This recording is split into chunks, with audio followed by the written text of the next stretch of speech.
এই শোন, আজকে ভালো রোদ্দুর উঠেছে, এই জামা কাপড়গুলো ছাদে মেলে দিয়ে তো। আচ্ছা ঠিক আছে, রাখো। এই বোন, দেখে যা।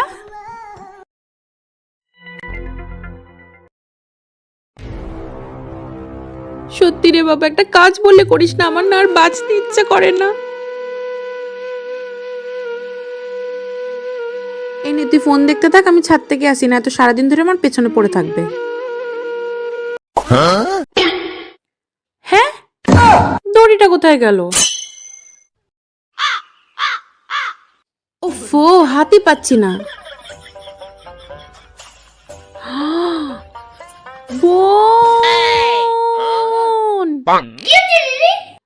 আমাদের মা নেই। থাক থাক, কাঁদিস না, আমি আছি তো, কাঁদিস না, থাক। কি হয়েছে রে? কিছু না মা, কিছু না।